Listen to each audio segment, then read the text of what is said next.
Good morning, everyone. I'm Bob Bullock, Deputy Director for the Nelson A. Rockefeller Institute of Government. On behalf of our Director, Tom Gaze, we welcome you to the Rockefeller Institute, a center for convening on issues of public policy important to the government of the state of New York and beyond. Today's program is a very special one and is the second that we have done on the subject of education involving the New York State Education Department this year. We are very pleased to welcome back State Education Department Commissioner John King. Commissioner King will be introduced shortly. I would also like to acknowledge our partners in the development of today's event.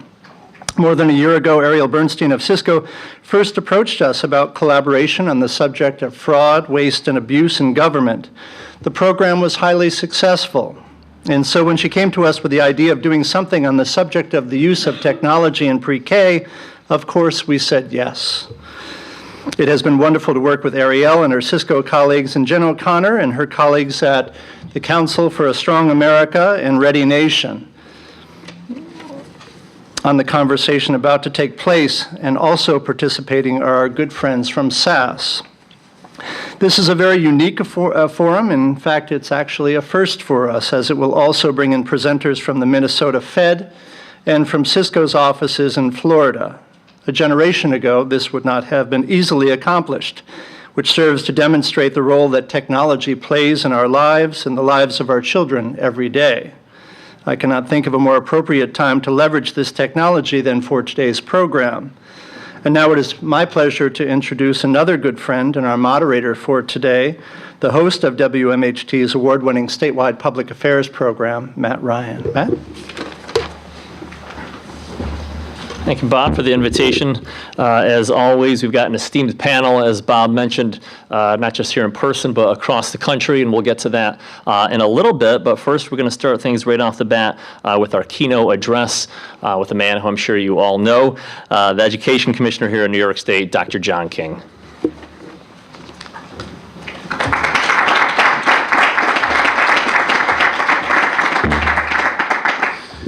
Good morning. Thank you all for gathering for this important conversation. I really want to thank Council for Strong America for making this event possible, and of course the Rockefeller Institute. You know that the Board of Regents has had a long-standing commitment to early childhood education, in particular quality pre-K. Many of you in this room have been our partners in that work over many years, as we have advocated not only for resources for early childhood education, but for doing everything possible to ensure that those seats are of the highest quality. And we are grateful for your partnership in that advocacy. When we do that advocacy together, there are familiar themes that we sound. The importance of early childhood education to student success in our P through 12 system, the compelling evidence that high-quality early childhood experiences contribute to student success in college and careers. We probably have all cited and footnoted the point that there is a $7 return on investment for every $1 invested in quality early childhood education. And we have together sounded the theme that that investment pays off best in the communities with the greatest risk for students who have the greatest need. That is certainly a shared agenda. 5 years ago, we worked with many of you as we developed the state's Race to the Top application to invest resources, one of the few states to invest resources from Race to the Top in the development of a quality rating and improvement system, Quality Stars New York. Many of you are part of our design work on Quality Stars and the implementation of Quality Stars focus first on programs that are serving our communities with the greatest need. You know that Quality Stars causes us to look inside of the programs and ask, what kind of learning environment have they created? What kind of supports are in place for teachers and leaders?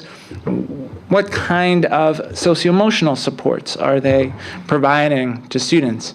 Many of you have heard me recount my own experience visiting a program just after they'd had their Quality Stars site visit and learning two important things from talking with a school in Queens about their Quality Stars visit. One that was predictable and one that surprised me. The predictable one was that they got feedback on their program that there were opportunities for teachers to create a more language bless you, to create a more language-rich environment, opportunities for teachers to be more thoughtful about the kinds of questions they ask, the ways they structured conversation with students to help them build their language. But the other insight from their Quality Stars visit was about hand washing, and that surprised me. Hand washing, I said, why would that be an important thing to learn from a Quality Stars visit?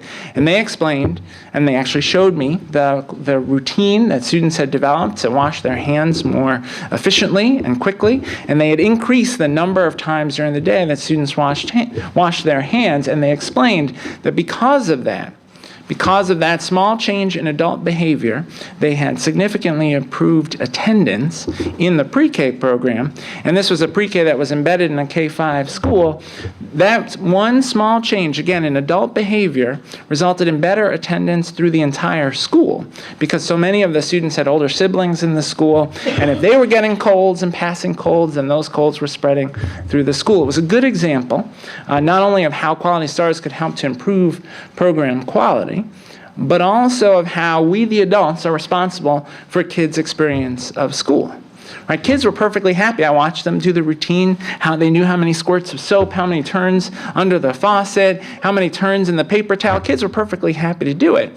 And all that needed to happen was for adults to structure the right environment for them to improve the outcomes for kids. So that work together on Quality Stars is very important. We also work together, many of us in this room, in the development of the pre-K foundation for the Common Core. As we work with over 40 states on implementation of the Common Core, New York was the first to focus on the idea that key foundational skills would be developed at the pre-K level.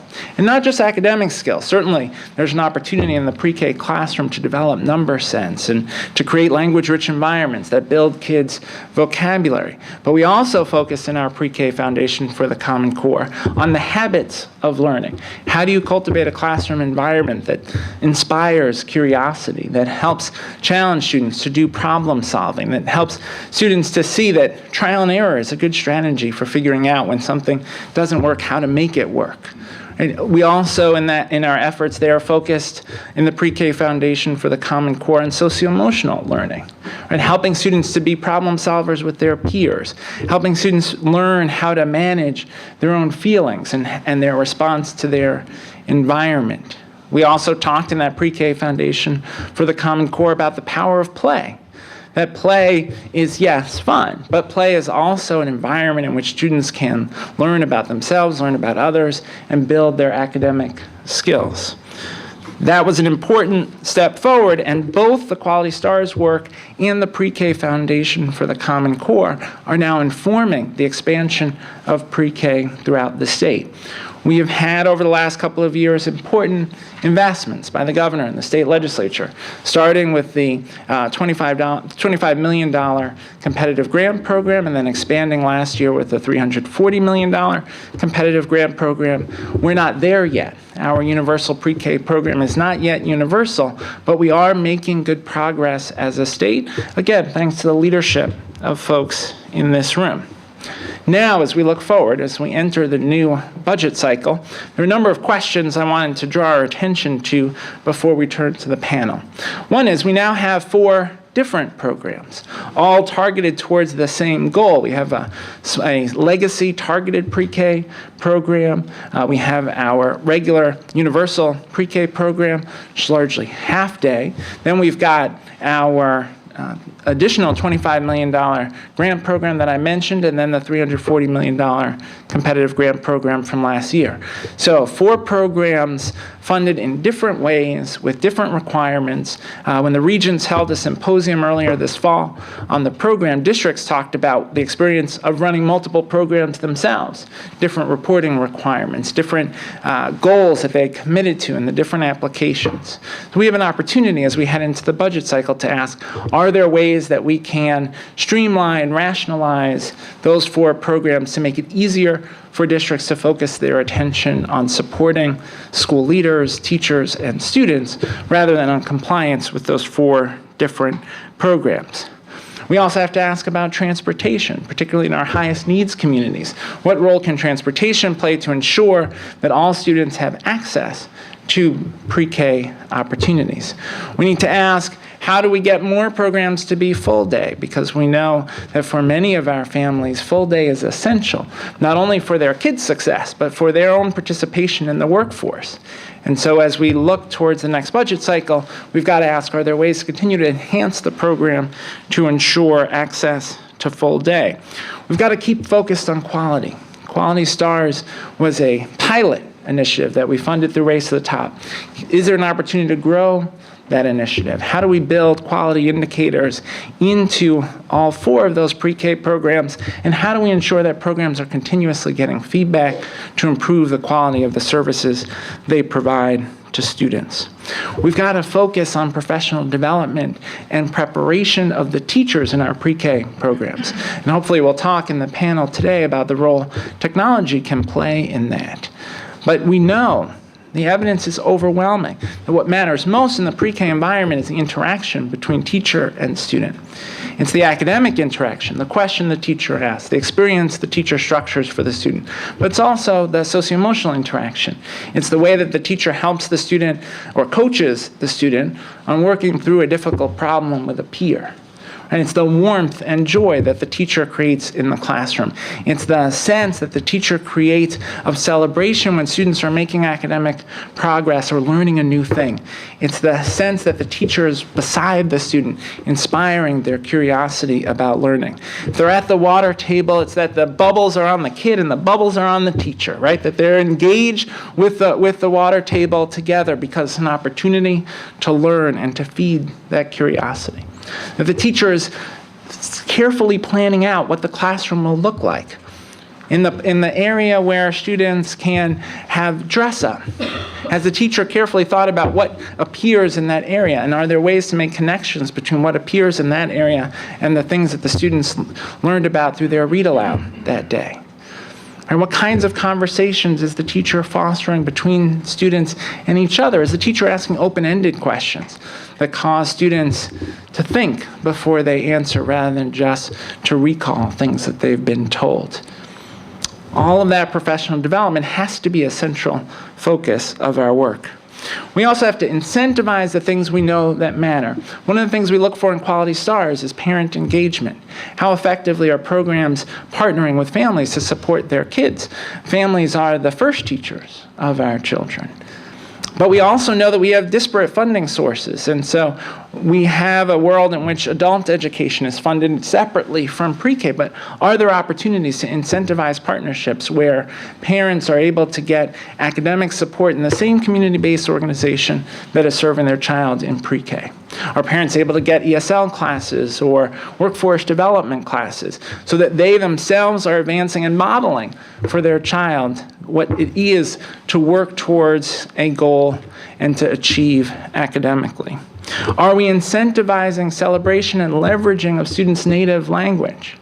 The region's just adopted the first revisions to our Part 154 regulations that govern services to English language learners, the first update in 30 years to those regulations. But now we have to ask, at the pre-K level, are we identifying opportunities to leverage students' native language to support their success in English, but also to ensure that they have the opportunity to develop as bilingual young people and all that means for their access to opportunity later? We know that we want integrated environments for our students with disabilities. We work hard to honor the principle of least restrictive environment in our K-12 system. But are we doing enough in the ways that we fund and support pre-K and early childhood education to ensure that students with disabilities have the opportunity to learn in integrated settings and that general education students have that opportunity to learn in integrated settings?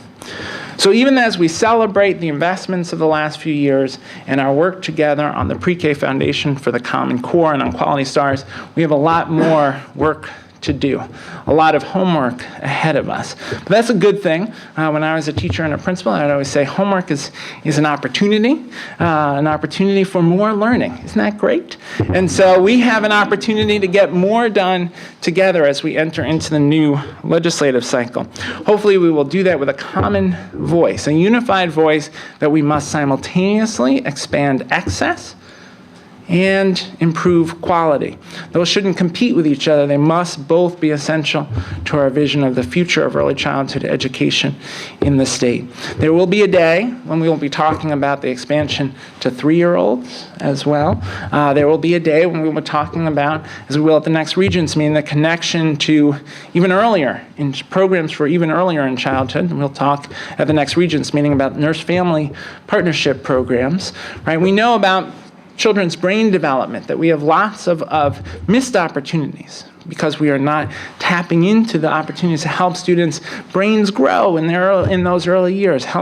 We're not doing enough to help, particularly our families with the greatest need to support their kids' long-term success. So we have lots of opportunities to build on the work of the last few years.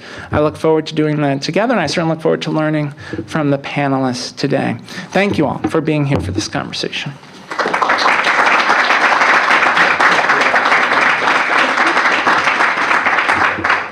All right, thank you very much, Commissioner. What we're going to do here now is we're going to hear from our other 3 panelists. I'll ask a few questions, and then we'll hopefully get many more importantly, from you folks out there as well. We're going to introduce first from the great Midwest, Rob Grunewald. He's an economist with the Federal Reserve Bank of Minneapolis and co-author of Early Childhood Development, Economic Development with a High Public Return, an economic policy paper that has been featured in the media, legislative hearings, and seminars throughout the United States. Joining us in person, besides Dr. King, is Emily Baranello. She's a Senior Director, P20 Education Practice at SAS. She leads teams that work to expand the use of SAS for administrative, data-driven decision-making, academic research, and teaching in both the K-12 and higher education markets throughout the U.S.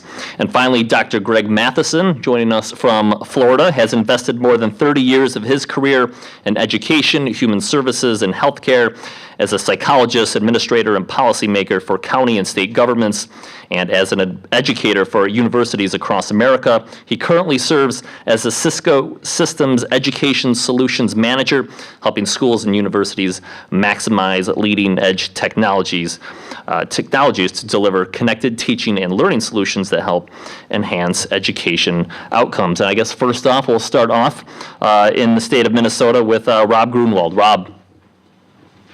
Good morning. Are you able to hear me okay? Yes, we can hear you. And maybe see me too. Yes, we can see and hear you. Thank you. Well, thanks for inviting me to join today's conversation.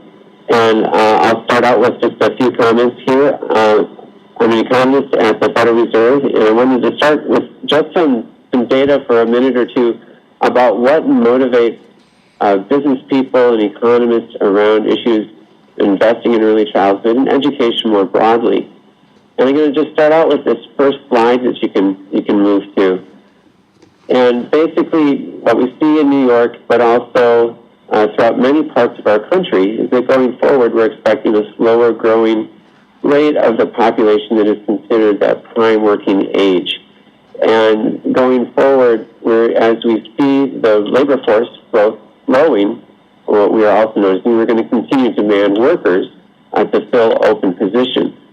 The next slide shows data from national data.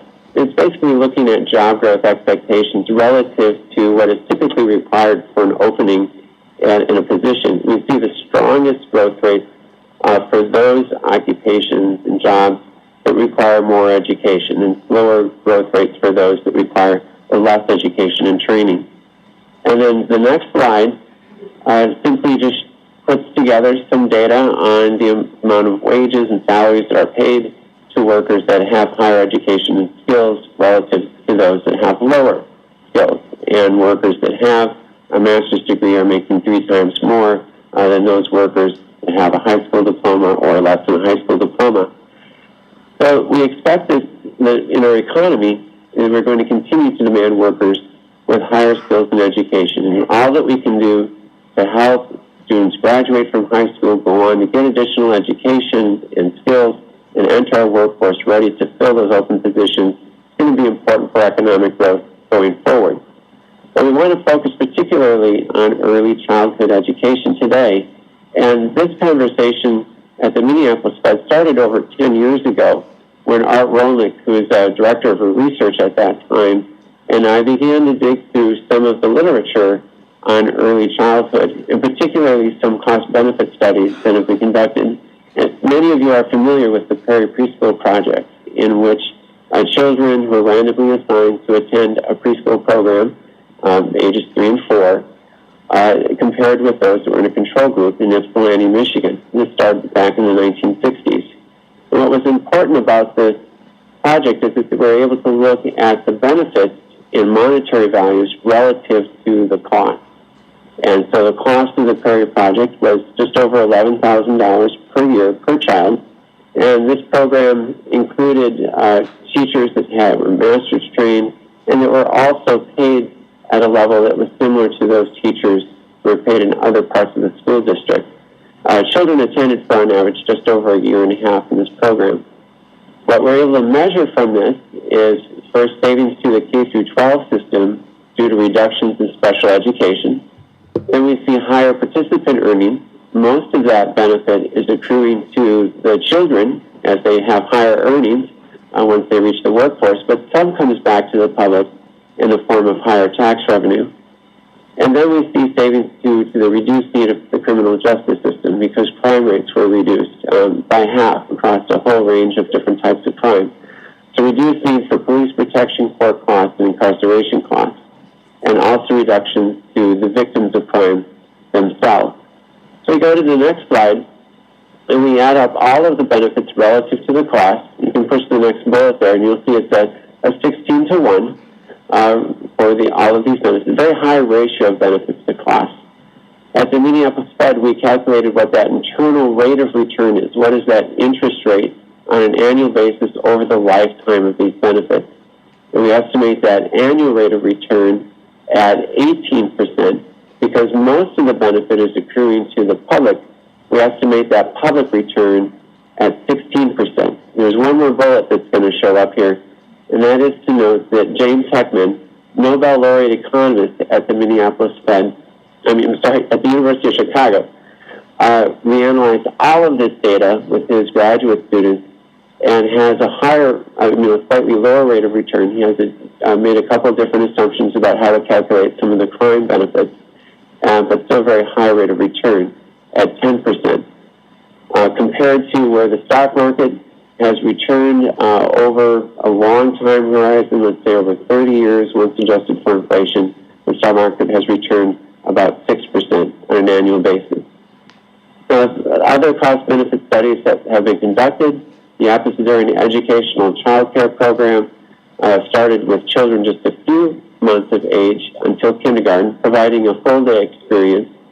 Tier benefits were calculated at 4 to 1, including reductions in grade retention.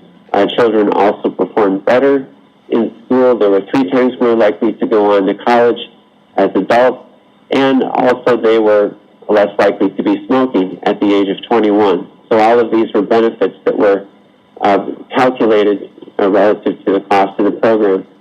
The Chicago Child Parent Center Project is a 3 and 4-year-old preschool program, half day, that also provides parent education opportunities at the center. And here they found benefits that were very similar to the children who attended the Prairie Project. So these ratios also are over 1, 4 to 1, and 10 to 1. So you're getting your money back. In terms of annual rates of return, they range from 7% at Apicedarian, and Chicago's rate of return is very similar to the Prairie Preschool Project. So what's important about this research as well is this emphasis on quality. That is, the teachers in these programs are well trained. They have relatively low ratios of children to teachers, and also they're using a research-backed curriculum and engaging parents. We'll move to the next slide. I'm just going to conclude with just some preview of some of the comments that I'll make to some of the questions that will be coming up. And that is to step back and think about how New York can leverage its Quality Stars program in order to measure quality broadly across early education programs, not just child care, but also school-based programs, and also programs in Head Start. And just to give you some experience here in Minnesota, is that our preschool funding stream is tied to Parent Aware, which is our state's quality rating system. And Parent Aware is in the process of going statewide. It'll be statewide within just about a year or so. And the program is supported by the private sector. That is, business leaders have come to the table and have asked, how can we participate in helping Parent Aware be a stronger program for Minnesota? And some key business leaders have come together and have made investments in making sure the portal that is available for parents to search for quality programs is user-friendly.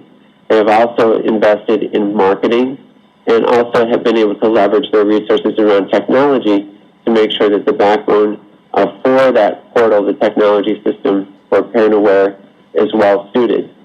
And they're committed to make sure that parents have this information about programs, and also they're going to be helping to sponsor some evaluation of the Parent Aware system so that that system can be made better and leverage resources going into the future. And I can certainly talk a bit more about how Parent Aware is utilized here in Minnesota further. The following slide that I wanted to include, which is the final slide, is just to make a couple comments about pay-for-success models, which is also known as originally as the social impact bond model. And what happens in a pay-for-success model is that government and the private sector come together in a contractual arrangement where if certain metrics are met on a key project, investors that have invested in the infrastructure to make those metrics will actually receive their money back for making those investments, but also a return, and at the same time, government would be saving money. The example that I list here is a pay-for-success project in Salt Lake City, where the district is showing that if they can reduce the number of children who are requiring special education by the time they reach kindergarten through a preschool program, that they would be able to use those savings to not only repay investors in that project, but also to be able to funnel some of those resources back into the preschool program. I just want to mention this for a couple of reasons. First of all, Goldman Sachs in your state headquarters there is involved in making these investments, but also that there's a lot of rigor that is developed around pay-for-success models in terms of measuring outcomes. That is, investors want to be sure that they're measuring very carefully those reductions in special education so that they're confident when they enter these contracts with government that those metrics are sound and make sense. And of course, government is concerned about making sure those metrics make a lot of sense as well. So it helps to really increase the rigor around measure and program evaluation. I'm going to conclude my comments for now and look forward to the panel Q&A. All right, Rob, thank you very much. We can see and hear you crystal clear back here in New York, and we look forward to hearing from you again in a few minutes. We're going to head back to the room now for our next panelist, Emily Baranello from SAS. Would you like me up there, or do you want to drive the slides, or? I think we'll do the slides from over here. You'll do them for me? Yeah, Thank you. the microphone's Okay. right there. Good morning. Thank you for having me this morning. I wanted to talk a little bit about what Commissioner King mentioned, and that is the role of technology in helping to figure out how to measure quality and to use data to the best of our abilities. Thank you. So just a quick update. If you do not know who SAS is, we are based in North Carolina, so a lot of folks in the Northeast may or may not be aware of us. We have been collecting, analyzing data, and performing analytics for over 40 years. We were actually born out of education at NC State University, not looking at education data, actually looking at agricultural data. So this is something that is very near and dear to our heart, and we've been working with educational institutions since our inception. So thank you. All right, then you keep continuing? Yes. Okay. I'm sorry. And I'm just going to look down so that I'm not looking over my head the whole time, so I apologize for that. But why are we looking at data? Why is this important? And to your comments earlier, this is something that we've looked at in North Carolina. So we started in a similar point in our state with a quality rating system. It was something that folks could opt into at first. It's something that has changed and evolved through the years. I have a personal experience with it, watching my 2 children go through, and the rating systems that changed through that period as well. And so I do think that data plays an important role, so does technology, in making sure that we can collect the right information, put it together in one spot so that we really can analyze it, not in each silo, but really how are these different data pieces going to attribute to different pieces of a student life cycle. So that's an important piece, is if we have all the pre-K data in one spot and perhaps all the workforce data here, how is the data going to fit together in one spot so we really can see what are the short-term effects of pre-K, but also what are the longitudinal effects of that. Equality for all children. This is something that we're all very, very concerned with, and something, again, data is going to help us figure out. If one size fit all, we'd probably have everything figured out by now, but based on geography, based on parental involvement, based on so many different factors, we're going to have to look at the data in different ways to make sure we ensure the best experience for all students. A couple different areas I wanted to talk about, and that would be the effectiveness of the programs. So just my 2 cents, I'm going to be positive here. I think that you all have a very good start in terms of being able to measure these programs. So you have the STARS program that is out there, which is a great baseline and something to build upon, which would be fantastic. So I think there were 1,000 new teachers that were hired in the program. As this is a great opportunity to look at the 6,000 teachers that have been in the program versus the 1,000 new. Are we going to offer different professional development? Will we see different outcomes? So I look at it as a very big opportunity for us to find out more information and be able to constantly have that circle of information. So we aren't always going to get it right with data. We may all have a hunch on something, but we might be wrong. So we need to be able to stop and check on the way, if you will. Let's look at whatever the factors are that the group decides and make sure that we check in at each point to see the direction that it's going. Would you go ahead to the next one, please? Thank you.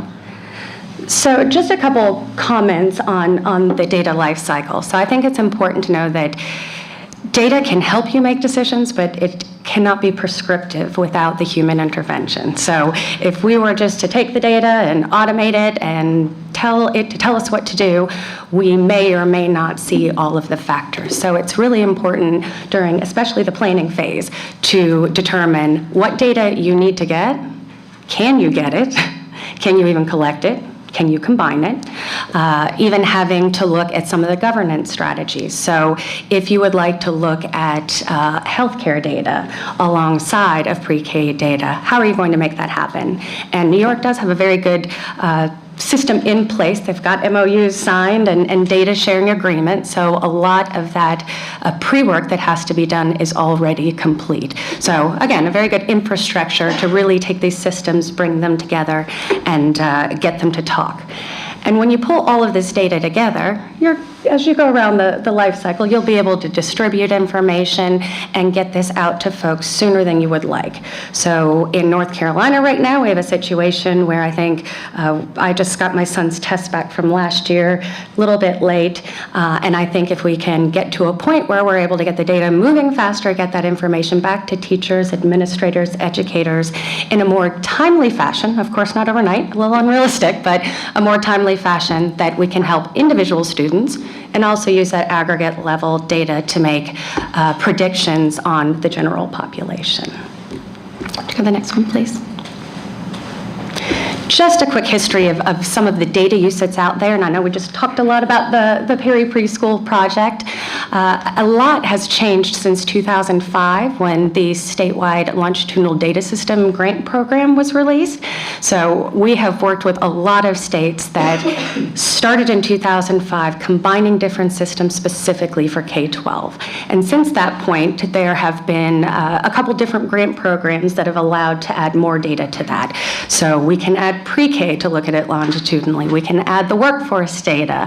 And many states are looking at adding the health and human services data, perhaps the incarceration data of parents. And that's very controversial, but there are different pieces and parts of data that you can pull together to really help improve the student experience. And a race to the top, just an area on that. In North Carolina, we actually received a Race to the Top grant that was used specifically to take the data to focus on instructional improvement. So you do the data side of looking at the research and what can we do better to help education, but then we also have that individual piece. How can we help this particular student in this situation right now? And how can we help the teachers that we have by providing them with more information about how to help those students? So I always think, could you imagine being in with 30 students and you have to figure out how each of them is going to learn? It scares me thinking about it. So I think that if we can figure out how to use data to help us categorize some of the ways different students learn, that essentially that can really help our teachers and overall the educational system. And just a couple examples of success, and you can jump right to the next one if you don't mind. And I will not read through these, but you can see, as the previous presenter was mentioning, that there are great benefits that we're able to point to in terms of outcomes. And it doesn't always just have to be the money. So we don't want that to always focus on increasing income, because there are a lot of other factors that we want our students to be focusing on.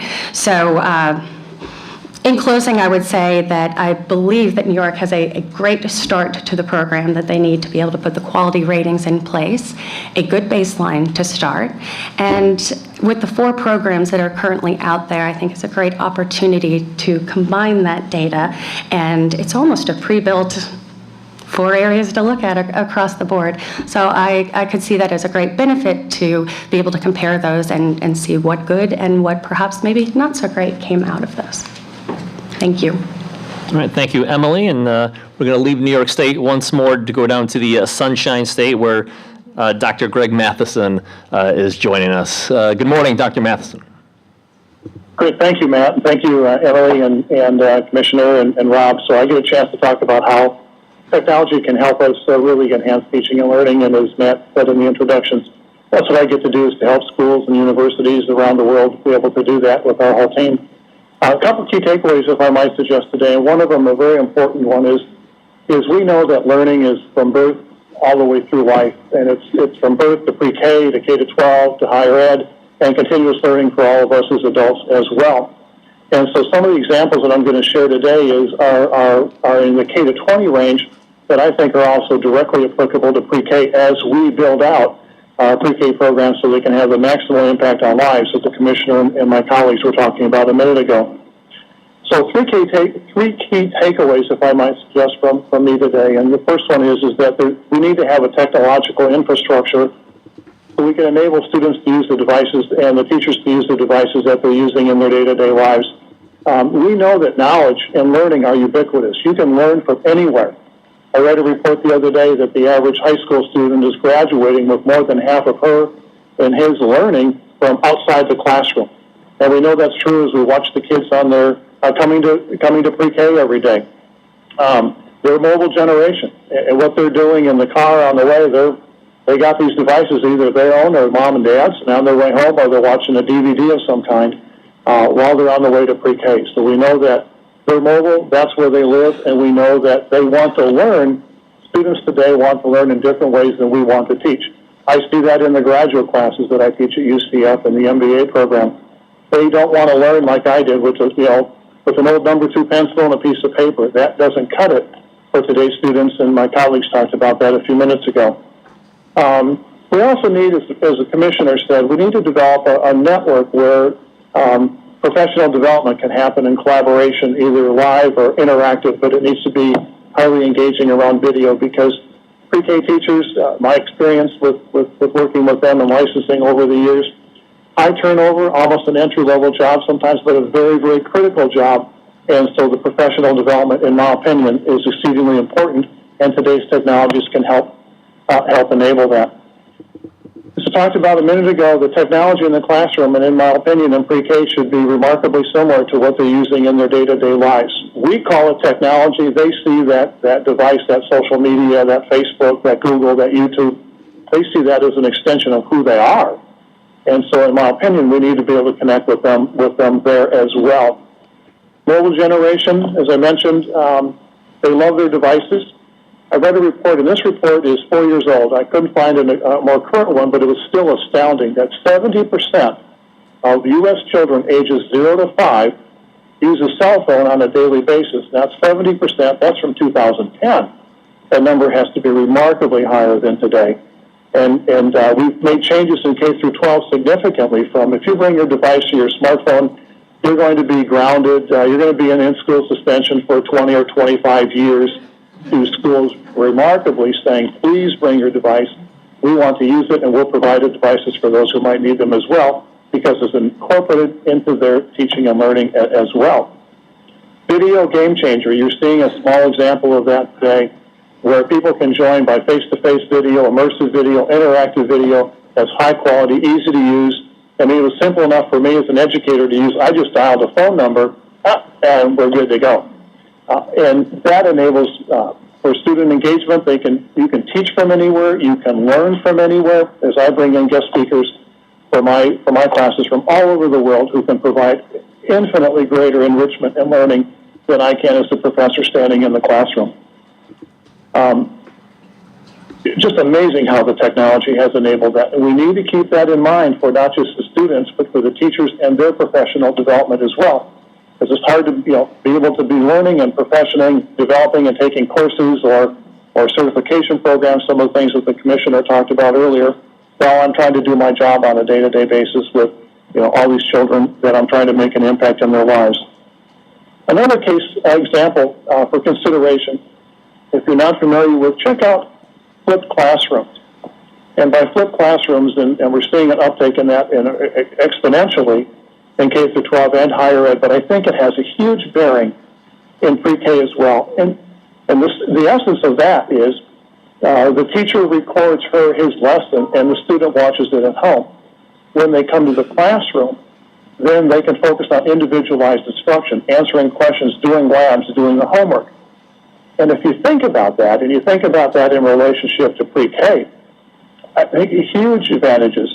Why not record the lesson that you're teaching and the game that you're playing or whatever it might be in the classroom? Record that so mom and dad can work on that with Mary or Jimmy at home as well. We're seeing that huge uptake, and the research is nascent on it, but the research is very powerful that students in flipped classrooms are learning more. The other thing that does from my perspective as a parent and a grandparent, it engages mom and dad in the students' learning. And in my opinion, I don't know if there's much more important than getting them engaged. On the reverse, it's a challenge. I picked up our 5th grade grandson the other day from school, and he asked me, he said, Papa, can you help me with my math? Well, Christian's got Asperger's, but he's very good at math, and so he's got some difficult assignments and things like that. And I'm going, Christian, Michael, come on. I teach graduate level statistics. Not a problem. Anyone want to predict how that turned out? Yeah. No clue. I had no clue what the teacher was asking him to do. Now, if she had done a 2-minute video for mom and dad, grandpa and grandma, here's what we're trying to do in the classroom. Here's what we're doing in the pre-K. Here's what we're doing in the university classroom. I could have watched that, and I would have known what they're trying to do. Again, if you think about the application of video and recording and connecting with parents, if you let them know what you're working on in pre-K or anywhere, they get to help support that. And the big value add, again, a corollary value add, is mom and dad become more engaged in their students' learning wherever that student might be learning. So we think that's exceedingly important. And as I mentioned before, and the commissioner talked about as well, ongoing professional development is critical for each of us. Can't stop any time in life, in my personal opinion. And you can now do that through the use of all kinds of technologies that are enabling that as well. So we believe that the technology as an enabler teaching and learning should never be about technology. It should be as hidden and unobserved and invisible and easy to use as possible, and it should be face-to-face, interactive, and or recorded so that people can connect with each other, because in my opinion, the foundation of teaching and learning is the relationship between that teacher and that student and other students, and all of those with mom and dad and grandpa and grandma and others who are instrumental in that child's life. So we're seeing a lot of great things. Here's a quote, and I know it's difficult to read from the slide, but let me share it with you. And this comes from Dr. Jim Lee in an article 3 years ago now. But Dr. Lee is the superintendent of the Paradise Valley Unified School District, where they're doing extraordinary things. They have second graders who are teaching ESL classes by video to their high schoolers. They've got high schoolers on duty in the afternoon being paid a minimal amount using Cisco WebEx and other technologies, so they're available to tutor. These are NHS students, and they're tutoring students in other grades and other classes within that district. They've got third graders who are learning mythology from students at MIT. I mean, the possibilities for pre-K, in my opinion, are huge. I know just down the road from us in Orlando, we're helping facilitate a pre-K STEM school.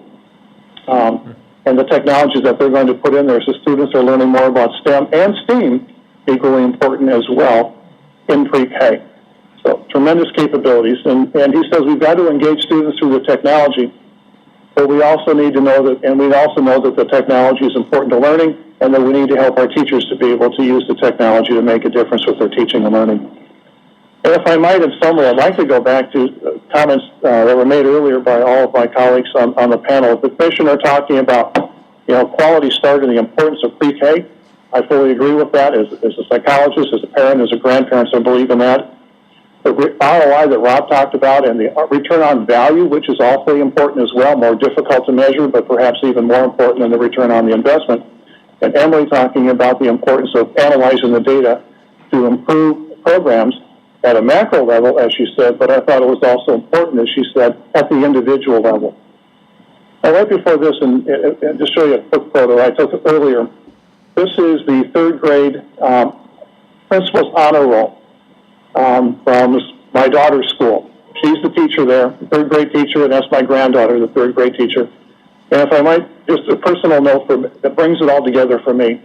Our granddaughter was adopted from Guatemala. She was premature. People didn't think she'd live, thought she'd have learning disabilities all of her life. But because of her parents and their investment in her, the pre-K teachers that she had, the remedial support she got from healthcare providers, and many, many others, she is, for the first time in her life, on the third grade principal's honor roll. And I thought, what a fitting summary to all the comments that my colleagues have put together, is that's what it's all about. Matt, back to you. All right, thank you, Dr. Mathison. That was excellent.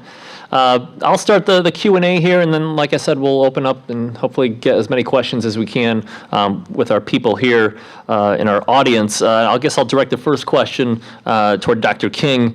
You've talked a lot about, obviously, the pre-K and the investment that was made this year, I think $340 worth in the budget. We saw the push this past late winter, early spring from Bill de Blasio, the new New York City mayor. That was his top priority. You talked about the competitive grants that flow through several funding streams and that contain different eligibility requirements. Without a coherent system, though, how do we ensure that every 4-year-old gets access to that high-quality program? How much is that going to evolve over the years here?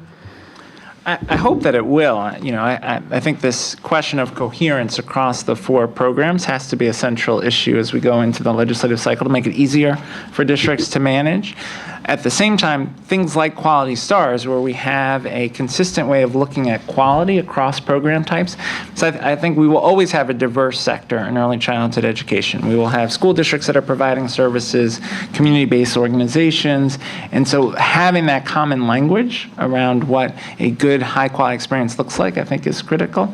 The other thing I'd mention, one thing we are certainly hoping will come out of the budget conversations ahead is a conversation about the challenge of forward funding. This may seem like an obscure issue, but really was a challenge for some of our higher needs districts because the model adopted last year required districts to front the money, essentially, for the new pre-K programs. That made it challenging for some districts. Given the resources available to the state going into this budget cycle, particularly the lawsuit settlements and the opportunity to make some critical one-shot investments, this may be an opportunity to correct that forward funding challenge so that districts can get same-year funding for these pre-K programs. I think as the program grows, that will help districts to access it. All right, we'll stay in-house here for our next question as well, and then we'll open up to the floor. We'll have a microphone going around, and just raise your hand, and we'll get to you as soon as we can. Emily, you're from North Carolina, but you talked a lot about data. How can New York State's numerous data sources best be coordinated to allow for meaningful analysis? Because there's a lot out there. How do we kind of pare it down? Sure. I think one of the most difficult things that you have to do with the data before you even begin is get that common language, so that if you collect data in pre-K versus a community college versus a private institution, are you looking at the data the same way? Is demographic looked at the same way? And it's really important to be able to figure out that piece at first. It can be a tad bit painful. Folks have to sit in a room together and really figure out what is that definition and what does it mean, so that across those 4 programs, we have a common language we're using, a common data dictionary. So even if the field is called 1 and yours is 2, we know that 1 equals 2. Now that seems a little rudimentary, but unfortunately, folks will get to the point where they try to pull the data together and no one can make sense of it. So it's important to step back and lock yourselves in a room, go through that data governance process, make sure that it is documented and something that's public to all the sectors to share so that it's always growing, and something that can be utilized across the P20 sector. So I think you have a lot of the basics you need to get started, but if we dump all the data together without being thoughtful about the definitions, we could create a big mess, to be honest with you. So planning is essential, getting in that room and getting all of the stakeholders to agree we're looking at it the same way. And then that can move to the researchers on how do we want to evaluate programs. So you talked about in your opening remarks about the importance of timely delivery of this data. What's a fair number? So that is always up for debate. You have folks that will say, I want real time. There are some states that have requested, okay, I want to be able to get an assessment put in, get it back from an assessment vendor, and within the next 24 hours be able to share with a teacher that these are the areas that this particular student needs to focus on. In my personal experience, I have not seen it happen in that timely of a fashion. I do think that we can get it a little bit closer. I work with states that will say it could be a year before they get the data on a past student. And that's fantastic, except is that helping them as a teacher that much, or perhaps maybe de-identify the data and send it to the teacher that the student is now in. So I think it's going to take us a little while to get to the point where we're going to have the data back in, let's say, a week or so to be able to work with that. But I do think it's something that can be done with the student information systems and the way that we collect that data. We just have to figure out how to put it together and return it faster.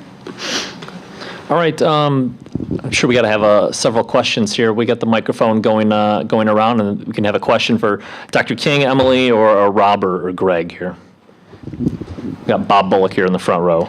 So, Commissioner, this is for you, but actually some of our other panelists, I think, would be appropriate to answer it as well. Certainly with the relationship that the department has with public television, it seems that one of the most accessible platforms for technology is the television. It's one thing that we can almost be certain that every family has. How much of a role is public television going to play in effective pre-K programs? It's a great question. So public television has a critical role to play here. We probably all had many experiences with ourselves or with our kids around Sesame Street and some of the other great resources that public television has contributed over time. One of the things that's worrisome in the research on Sesame Street, for example, is that part of the founding vision of Sesame Street was to try to be gap closing, because poor families would have access to television, and so their kids would watch Sesame Street, and that would help make up for some of the learning opportunities they may not otherwise have. But one of the findings is that in some cases, those kinds of opportunities, and we see this now with technology in the K-12 system, can actually get used disproportionately by more affluent families, and so they don't have the intended gap closing benefit. So one of the things we've got to think about is, how do we, in community-based organizations or in pre-K programs, help parents know what's out there as resources, so that new parents know what are the things that I could use public television for. That's got to be more interactive, not just making it available, but helping people connect to it directly. But it's a great question, and something, one thing that's nice about the department, not only public television is part of our sort of community of resources, but also cultural institutions and museums and libraries, which can be powerful contributors to students' early childhood experiences. All right, who else? We got someone in the back here.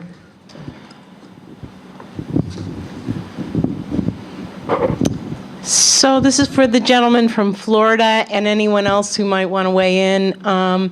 There's a big debate going on right now about net neutrality, and if we increase the use of mobile devices and computers in any kind of learning, K through 12 or pre-K, the impact of not having a neutral net will mean increased costs for some families, which will disadvantage low-income families. And I wonder if you have any thoughts about how education and the use of technology factors into this whole net neutrality debate. Well, that's a great question and a tough one. And I'm not very politically correct, so I probably can't answer that one now, but just kidding. I've been watching the net neutrality discussions for a number of years, as I'm sure you have, and I don't know, I honestly don't know what my own personal opinion would be, so I can't comment on that.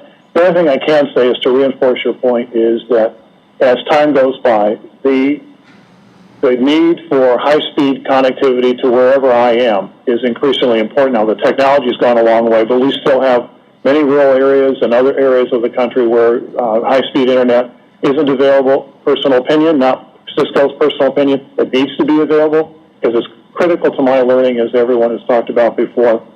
And we're seeing, I talked to some schools, high school superintendent yesterday, and I asked them, how many devices is your average student bringing to the classroom today? 2.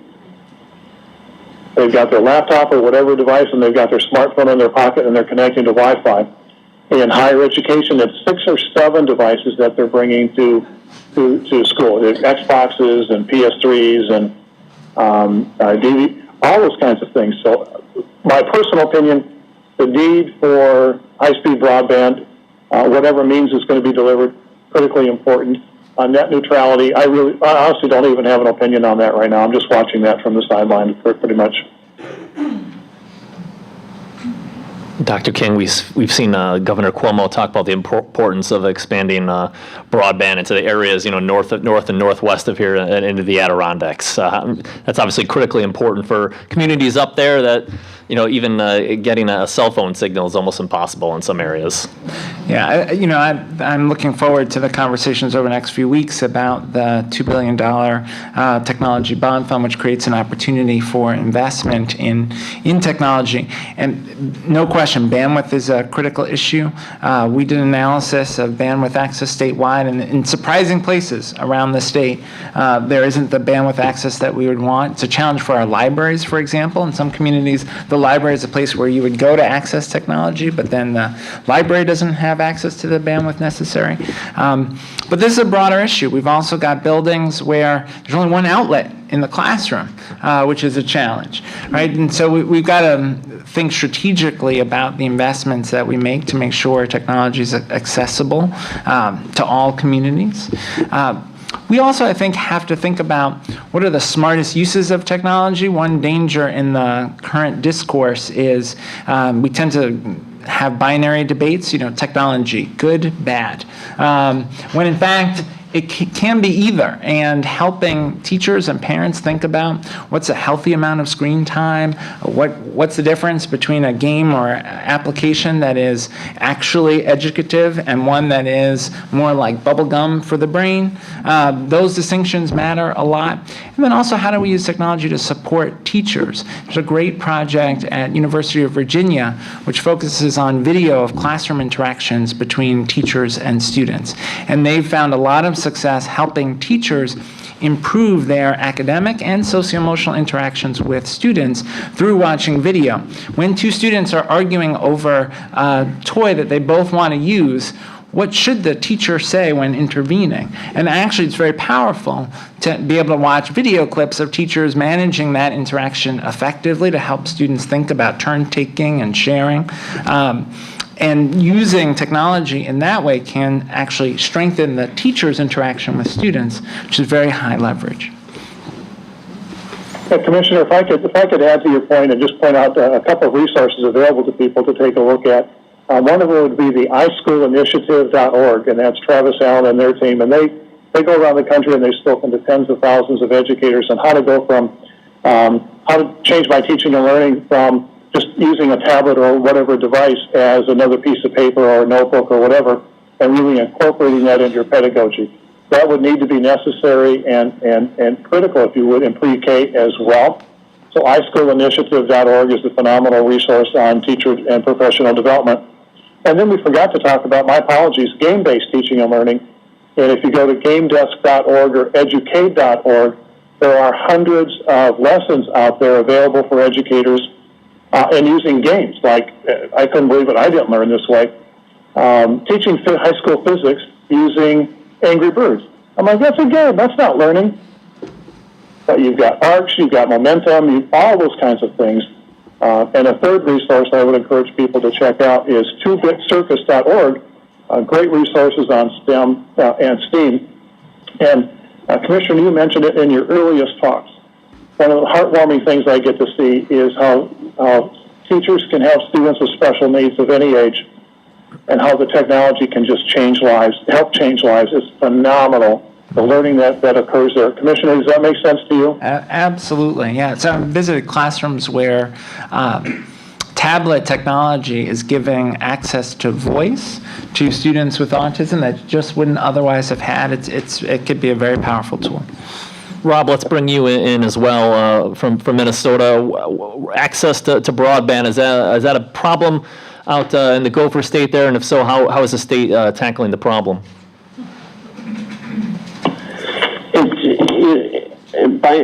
Certainly broadband is an important issue in Minnesota, and because of what is happening, just because we have some remote areas, we are still in the process of being able to get technology out to most areas. But I'd say overall in the state, penetration is fairly high. Okay. All right, we'll go to our next question. Similar to the previous question, especially wise use of technology, how do you envision using technology for assessing kids and eventually evaluating programs in pre-K?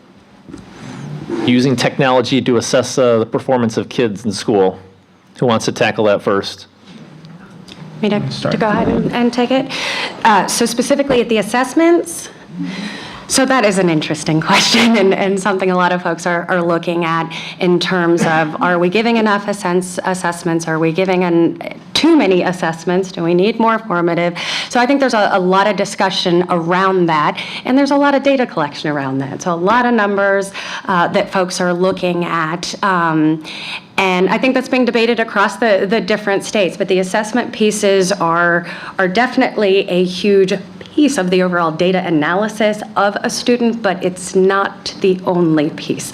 So I'm sure your experience is in the classroom that there are a lot of other factors that need to be brought in to look at alongside the assessments, and whether that's the parental involvement.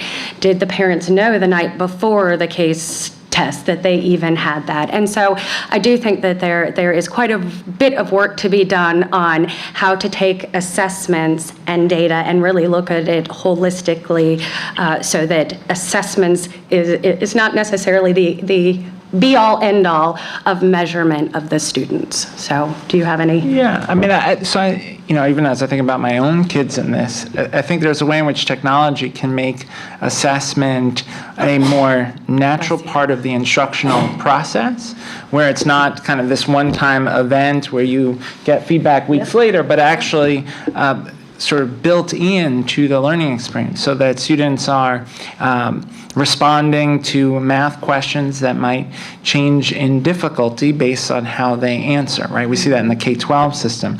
In early childhood, there are some opportunities to do things on screens that you might not otherwise be able to do. I was reading about today that there's a program, Handwriting Without Tears, which is popular in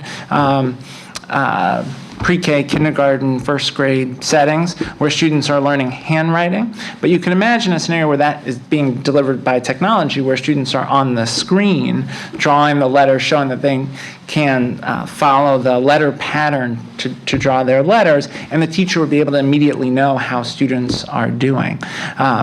There's also the opportunity for, as I mentioned earlier, about game-based learning, building the assessment into a game in a way that the student doesn't even really notice they're taking an assessment, that it's just providing information to the teacher to inform their practice. And if I might add, with the students having their devices, you can be doing a formative assessment as you're going through, and you can be asking questions and let them respond with their clicker or whatever device that they've got, so you can see that, well, I've got, 8 of my students are getting it, but 4 aren't. So I can go back and work with those 4 because I can see who's struggling with whatever that content might be.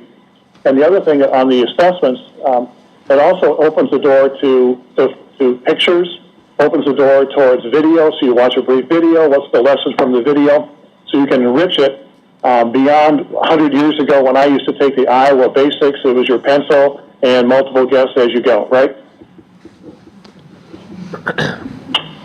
I would like to weigh in just a little bit on assessment. Assessment at the large level or the macro level, I know New York is working on considering how to develop a statewide assessment around early childhood and kindergarten readiness, and that's something that Minnesota has been working with for the past 10 years. One strategy that our state used during this time is not necessarily to have a statewide assessment, but to randomly select schools so that we could use about 10% to 15% of the student population in the state and be able to apply a kindergarten readiness assessment and being able to watch those results over time. Our state is considering a different way of using a different set of measures, and so we're in the process of reevaluating the actual assessment tool, and so it'll probably look different here in a couple years. But one idea to consider is to consider using randomized assessment in order to be able to get an instrument out into the state and start being able to measure where the state is at in terms of kindergarten readiness. All right, before we get to our next question, there's one question I want to ask, and I know we talked about this in the opening, is that there seems to be a lot of turnover in the pre-K level. How can technologies help increase the availability of impactful, teacher professional development? It seems like that really could help that issue. Am I correct in that assessment? Absolutely. I think, I mentioned earlier the power of video as a professional development tool, also the ability to create communities of practice where teachers can share practices with each other through technology. We've got some fundamental issues to look at around teacher salaries in early childhood, teacher preparation in early childhood, but technology certainly can be, I think, a useful tool to help the teachers that we have to be more effective, to improve preparation, and also to make the job more doable. When I think back to being a first-year teacher, one of the things that's hardest is when you're in a situation you don't know what to do and you haven't had that experience. So you think about being able to go to a community of peers to get advice who have expertise, or to watch a video of someone dealing with that similar situation. That could be quite powerful and useful. And if I could jump in on that, in North Carolina, we actually implemented a system called Home Base, an instructional improvement system, and it is a hub, if you will, for teachers to go in and find content, other folks that they can collaborate with. If someone is doing a great job with a particular lesson plan on polynomials and getting great success from their students, wouldn't we want to share that with folks? And I think that is a great opportunity. I know we're not quite there in North Carolina, but even being able to put on their online algebra courses that if a student is having a hard time in the classroom, then can go home and start working on all that. But that's something that teachers really do share with each other and point to different assets that are out there that can help them. So I think it would, the more we can help them, the better, and to really learn from the successful ones and try to follow in their footsteps. Yeah, if I might, another example of what the Commissioner and Emily are talking about is one of our school districts that we work with in Minnesota uses a number of our technologies, but that's not the important part. The important part is they use that technology to teach 300 teachers in Brazil how to work with students with autism and special needs. So it goes back to that community of sharing that we were talking about before, that the Commissioner talked about, is the distances mean nothing, right, because you're face-to-face with people and they can ask questions and you can share. And I remember supervising and managing preschool programs way back when. You really need all the help that you can possibly get, because you've got some students that are great, but they all have individual needs, and I didn't know how to be able to address those individual needs. So continuous learning, absolutely critical, but it's got to be easy for me to use and access as well. All right, good point. We'll go on to our next question here. When we go up front. Hi. My name is Marlon. Emily, my question is for you. Okay. I'm tempted to do a shameless plug. I'm with a company called Imagine Learning. Okay. We're able to take game-based learning, we're able to take technology, we're able to take assessments, lump them into one. It's a closed-loop system, and provide real-time data for a child pre-K through 6th grade, so that the teacher can get quality information about individualizing instruction for his or her student. When you say it's tough to give real-time data, how do you mean that? Because we're able to do that, and so I might be missing something. No, sure. I think it's going to vary by state. So I'll use North Carolina as an example. We have a statewide student information system, so all the LEAs use the same one. It rolls up to the state, and then it has to roll back down. So the time it takes for the data to go up, be analyzed, come back down, in our situation, can take some time. I've seen more flexibility with LEAs when they're allowed to make their own decision on the student information system kind of world, that there are loops available out there. We're seeing a fair amount of shift towards the LEAs making their own decisions to more of the state being more of a service bureau. And so I would say, I think it might be West Virginia, I can't remember offhand, but there are a couple states who are getting closer to that. And I would agree, I see a fair number of LEAs that are able to do it, but when it's a roll up to the state scenario, that's where we can see a bit of a delay. And I know their intentions are the best, they're working very hard on that, but, and that's an attempt to get a picture of across the state so we can get all the LEA's data. Isn't that wonderful? That it has unfortunately slowed kind of the data loop and the feedback loop down a little bit. So you really mean aggregating data for an entire? Yes, and in North Carolina, it's not even, it's a couple different things. It takes a long time, but yes, they do want to be able to look at it across the board and then push the LEA's data back to them with a certain view. So, but we have worked with a number of vendors that provide technology like that. I think we've got McGraw-Hill and some other ones out there that do a response to intervention in a certain amount of time. So, thank you. All right, thank you very much. We had another question in the back.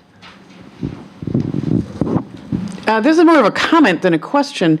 This is a delightful discussion about the uses of technology in pre-kindergarten, and I just wanted to say there's a terrific book that I'm in the middle of reading and can't remember the name of, but it's an edited volume on technology in early childhood from the National Association for the Education of Young Children, and the editor is Chip Donahue, and it's discussing the research on the uses of technology, and it's terrific, because what it's basically saying is it's about the content and the context, that the content needs to be relevant to young children, and that the context is in a relationship with your parents, with your teacher, with others, and not a singular experience. And there's a part of it that the Fred Rogers Media Center did that, and he always said he got into television because he hated it, and he said it's something that we need to learn how to use for good for children, and that the same is true of any technology. We invented it, we figure out how to use it. That's a great comment. Do you want to come in, Greg? If you remember the name of that book, and if you let our colleagues know, I'd sure like to be able to go get that one. Thank you. National Association for the Education of Young Children. And by Chip Donahue was just down and Thank you. Okay, anyone else here? Up in front? You got the microphone coming to you here. Sorry. My question involves longitudinal data, tracking children. We find that the 4-year-old is in pre-K, but there's also Head Start 4-year-olds. There's also childcare 4-year-olds. We're also finding that the 3-year-olds aren't coming in nearly ready to do the 4-year-old work, which can impact the evaluation of any kind of, even the best pre-K program can't address the deficits that children are coming in with. So I'd like to ask, at your state levels, all of you at your state levels, how are you handling longitudinal data tracking before the PK 12 organizational structure, which is run by Health and Human Services, which is run by child care programs, et cetera? Thanks. Rob, why don't we start with you up in Minnesota? Sure. So the goal in Minnesota is to develop essentially assigning an ID with children at their age 3 screening. So it involves a couple pieces, and the first is to make sure that in our state that we're reaching all children by that age 3, so we can provide the screening, but use that as an opportunity then to assign a unique ID that then can be followed through if that child receives in our state pre-K scholarship, early learning scholarship. We'd be able to know if that child was where that scholarship was used. We'll also be able to track children who are in Head Start and these different types of experiences they are before they come to the school system. The other piece that I think it's important to look at the state level is how data sets in different departments can possibly, if not speak to each other, at least be able to develop ways to match individual IDs so that down the road you can develop studies that not only look at education outcomes, but are able to also look at some other outcomes that you might see in the human services data files and also in the health files. At the University of Minnesota, we have a program called MinLink, which is able to develop contracts, associations, relationships with all the departments at the state level so that they can match individual IDs across data sets and then can be able to look at the impact of policies not only on education outcomes, let's say, but also what we might see in criminal justice or also on some health records. All right, Emily, we'll go to you next, and then we'll go down to Florida. So in North Carolina, we have what we call a federated P20 system. And what that means is we are not dumping all of the data into one central education data warehouse. We are keeping, we kind of like to refer to as pirate ships. Everyone's keeping their own data, but for research purposes, we can send a query and get information back that will link the data you're talking about. So it's going to go to criminal justice, DHHS, but this is in our state, we're looking at doing it as more of a query-based as opposed to putting it all in, so that we could look at it of an individual student and say, I got this student at the age of 5, let me go back and see what some of the history is. But we wouldn't want to make this data completely open to the world, so I would want to control it in some way. Thus the federated system. Dr. Mathison? I just want to reaffirm what a great question that is. I don't know how Florida is tracking students longitudinally, but I go back to Rob's comment about, students are mobile, and even going from state to state is exceedingly difficult. I know that for my daughter in a traditional, every year, she probably has 30% of her class change. New students coming in, students moving. And it's even difficult to get data back and forth from county to county in terms of where that student was last week. And now they're here. We know nothing about her hand besides, their name and address. We don't know how they did in that other state or that other school district. So the challenges with longitudinal data are huge. And so I appreciate the comments that were being made about that. Yeah, so similar to North Carolina, we're leveraging federal longitudinal data system funds and Race to the Top funds to try to build a P20 data system. In some ways, the higher ed to P12 connection component has been easier to do than the early childhood component because you have multiple agencies and such a broad diversity of providers. So a couple thoughts on obstacles we need to tackle.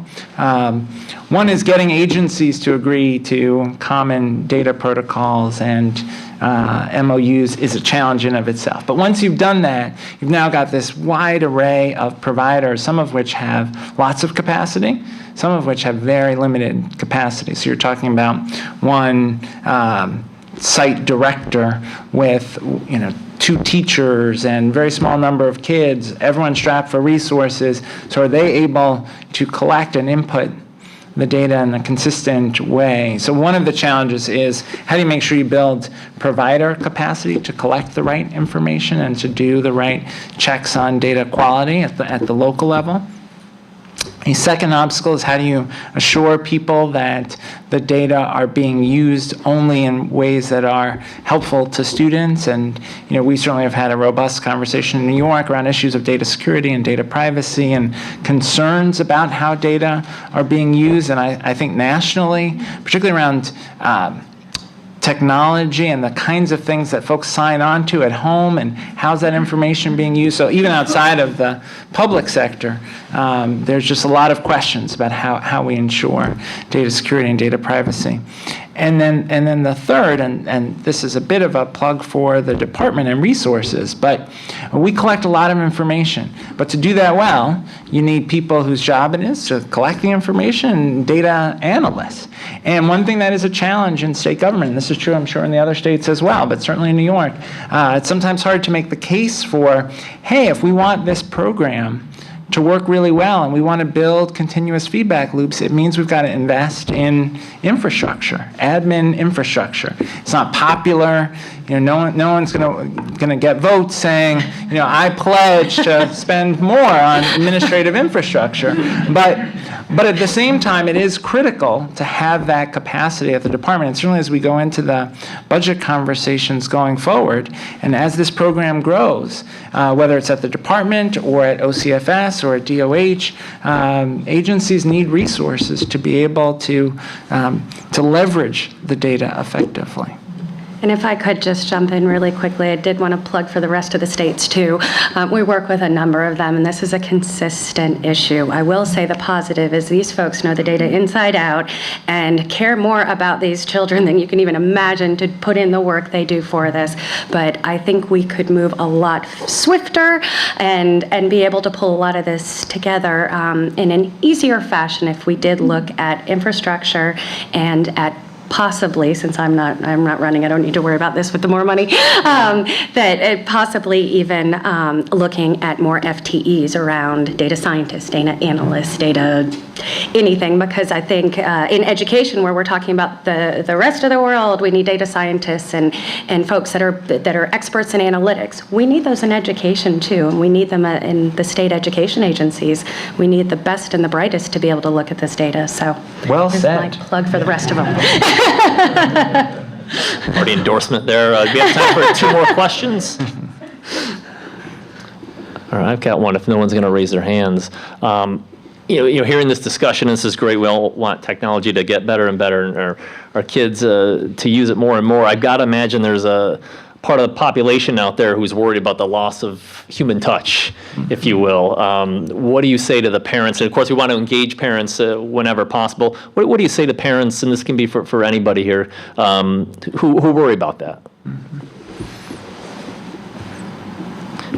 Greg, why don't we start with you? Well, obviously I worry about that, and I use our technologies to bring in guests and sometimes teach from anywhere and have my students be from anywhere. But I'm a real believer that and I think I said that before, that learning only occurs when there's a personal relationship between the educator, the students, and the families.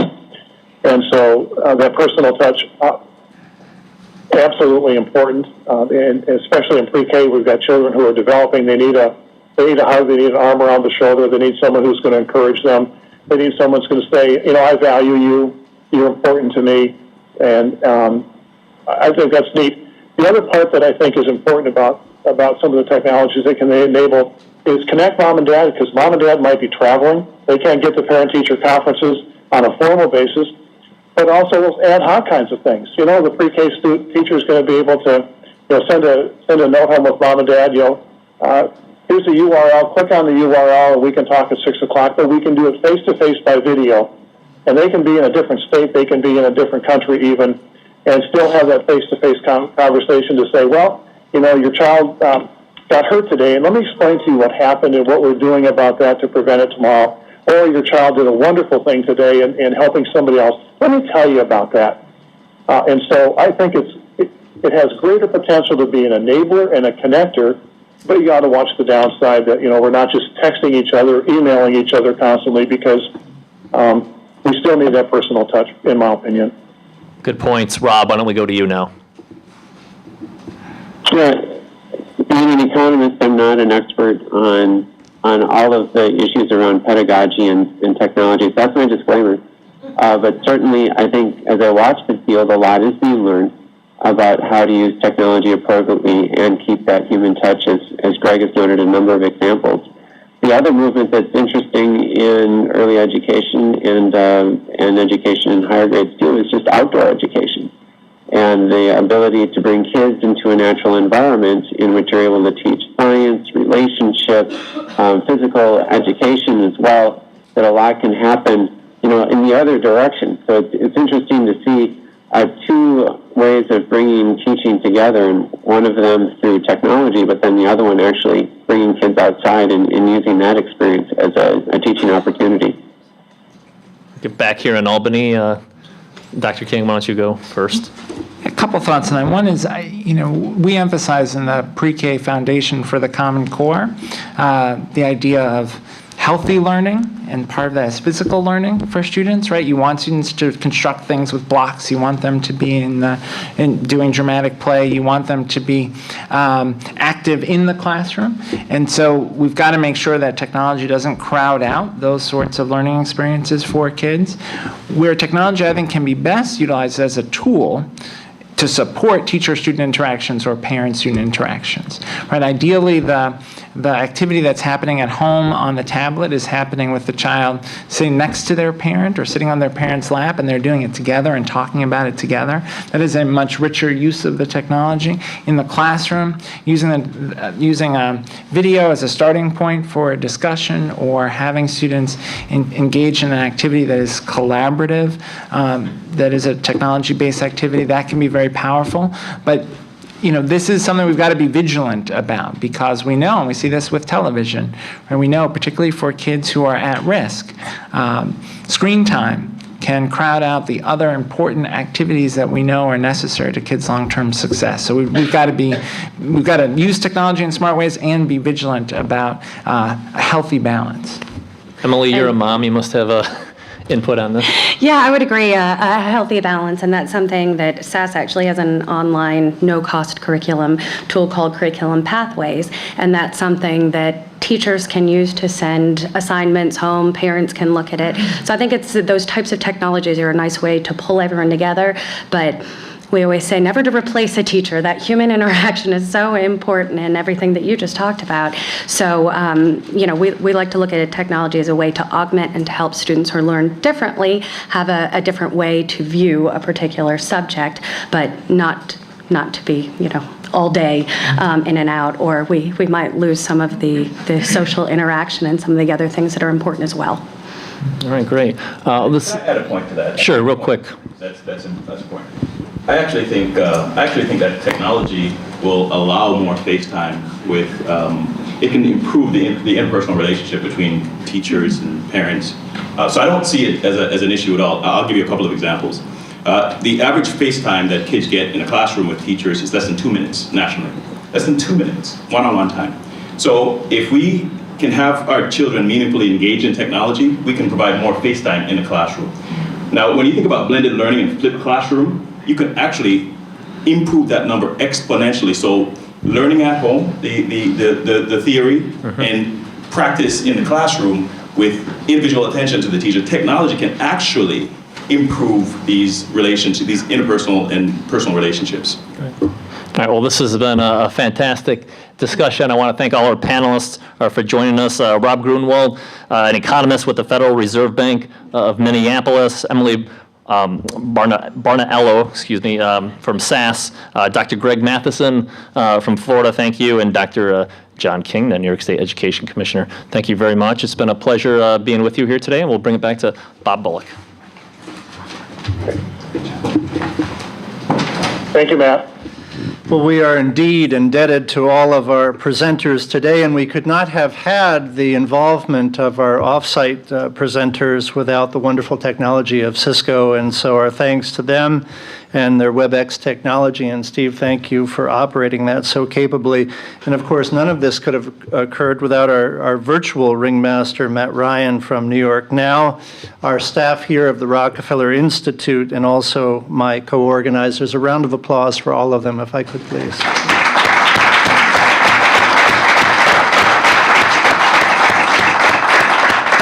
Our next events at which there is still available room include on November 19th, the Detroit bankruptcy and its implications for New York State, and that will take place at Albany Law School and will feature former Lieutenant Governor Dick Ravitch. And on November 20th, a book talk with author Richard Norton Smith, the author of a new book on Nelson Rockefeller. That will be at Page Hall in the evening, and more information is available if you just ask any of us. Thank you so much for being here, and we hope to see you very soon. Good night. Thank you all.